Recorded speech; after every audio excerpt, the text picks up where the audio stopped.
Hello दोस्तों, जय माता दी।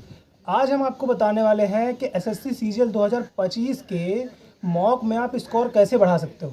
दिक्कत यह है कि बहुत सारे स्टूडेंट के 80 से 85% करीब करीब 90% तक सिलेबस कंप्लीट रहता है, लेकिन इसके बाद भी वो अच्छे स्कोर नहीं कर पाते हैं।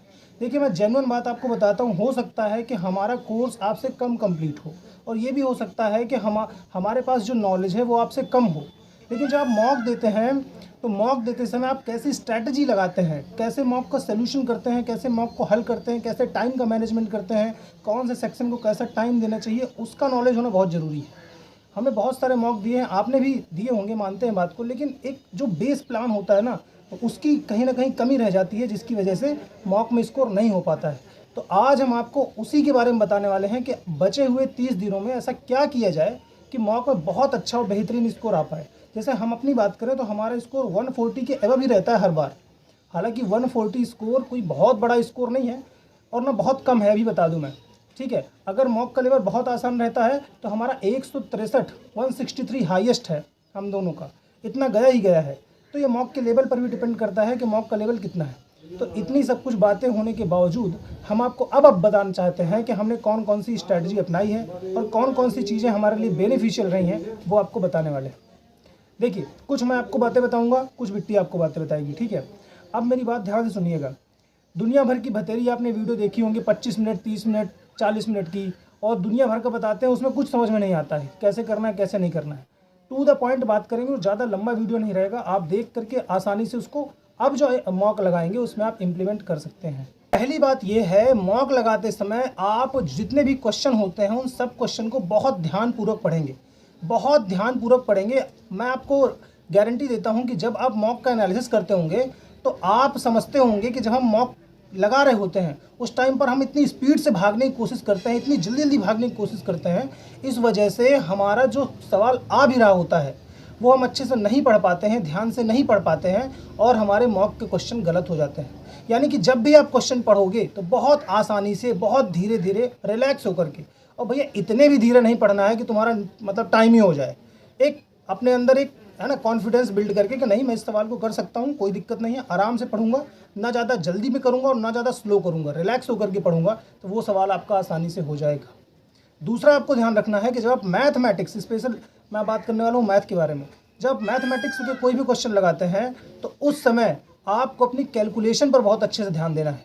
होता क्या है, अगर आपने मान लीजिए 4/2 लिखा तो आएगा वहाँ पे 2, लेकिन दिक्कत क्या है कि आप 2 को जल्दी के चक्कर में, हड़बड़ाहट के चक्कर में मिस कर देते हो या कोई सिली मिस्टेक कर देते हो, तो इससे बचना है। यानी कैलकुलेशन आपको बहुत साफ़ सुथरा होना चाहिए।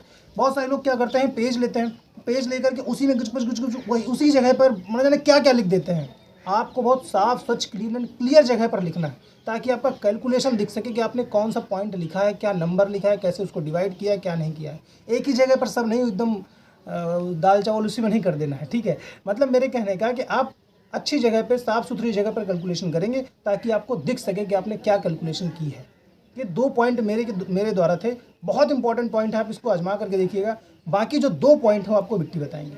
मॉक टेस्ट देते समय आपको ये ध्यान रखना है कि आपको अपनी स्ट्रेटजी नहीं बदलनी है। जैसे कभी आपने जीएस पहले किया, कभी इंग्लिश पहले किया, कभी मैथ पहले किया, तो कभी रीजनिंग पहले किया, ऐसा बिल्कुल भी नहीं करना है। आप एक बार सही से सोच के अपने माइंड में फिट कर लीजिए कि आप कौन से सब्जेक्ट में बहुत ही अच्छे तरीके से फर्स्ट गो में ही परफॉर्म कर सकते हैं। आप उसी बेस पे, क्योंकि आप जैसे बार बार अपनी स्ट्रेटजी बदलेंगे, उससे क्या होगा कि आपके मॉक में स्कोर डाउन होने लगेगा, क्योंकि उसमें आपका कॉन्फिडेंस बिल्डअप नहीं होता है। जब आप एक स्ट्रेटजी अपनाने लगते हो तो वो अब आपके सबकॉन्शियस माइंड में फिट हो चुकी होती है कि आपको कैसे मॉक अटेम्प्ट करना है। तो ये हो गया अटेम्प्ट करने की बात। इसके बाद आपको क्या करना है, जब भी आप मॉक टेस्ट देते हो, आपको कोई क्वेश्चन बहुत ही लेंदी लग रहा है, पढ़ने में ही बड़ा दिख रहा है, जैसे मैथ की बात करूँ, कोई क्वेश्चन पढ़ने में बहुत बड़ा दिख रहा है तो उसको पढ़ने की कोशिश करते हो, सॉल्व करने नहीं हो रहा है भाई, जब देख रहे हो कि क्वेश्चन बड़ा है, नहीं होगा, तो उसको 2 से 3 सेकंड में ही स्किप करो ना। तो आप आर्ट ऑफ स्किपिंग बहुत ही ज़्यादा ज़रूरी है। और इसके अलावा जब मॉक टेस्ट हो चुका होता है तब आप अपनी सिली मिस्टेक पर काम करिए। क्वेश्चन को स्किप करना एक बहुत बड़ा आर्ट है। अगर आप क्वेश्चन को स्किप करना जानते हैं तो आपने बहुत कुछ सॉल्व कर लिया है, ये समझिए।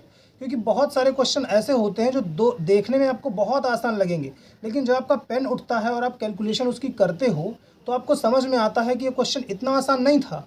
इसलिए आपको पता चल जाना चाहिए कि ये क्वेश्चन आपसे हो जाएगा या नहीं होगा, क्योंकि आपके पास सिर्फ लिमिटेड टाइम रहता है।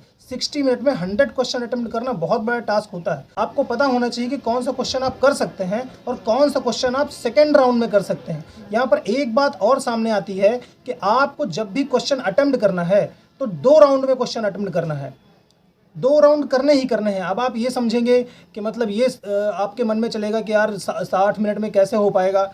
आपको 2 राउंड में करना ही करना है। सबसे पहले मेरी बात समझिए, जितने क्वेश्चन आपको फर्स्ट गो में आए उतने क्वेश्चन को आप कर लीजिए, जितने नहीं आ रहे हैं जिनको आप कर सकते हैं उनको आप मार्क कीजिए। एक बात और ध्यान से समझिएगा, जब आप मॉक टेस्ट लगाते हैं जो मार्क फॉर रिव्यू होता है ना, उसी क्वेश्चन को मार्क फॉर रिव्यू कीजिएगा जिसको आप सेकंड गो में करना चाहते हैं। दिक्कत क्या होती है, जल्दी जल्दी में हम सबको मार्क फॉर रिव्यू कर देते हैं और जब फर्स्ट गो होने के बाद सेकंड गो करते हैं तो वो क्वेश्चन भी खुल जाते हैं जो हमसे होंगे ही नहीं, तो टाइम वेस्ट होता है। इसलिए जब फर्स्ट गो में आप जाते हैं तो उसी क्वेश्चन को मार्क फॉर रिव्यू करेंगे जिस क्वेश्चन को आप करना चाहते हैं। इस बात को बहुत ध्यान समझिएगा। तो आशा करते हैं कि आपको इस वीडियो से कुछ ना कुछ प्रॉफिट, कुछ ना कुछ जानकारी तो ज़रूर मिली होगी और आप अपने कमियों पे काम करते रहिए, मॉक टेस्ट देते रहिए, पढ़ाई करते रहिए। इसी के साथ आप सभी को जय जय माता दी। माता दी।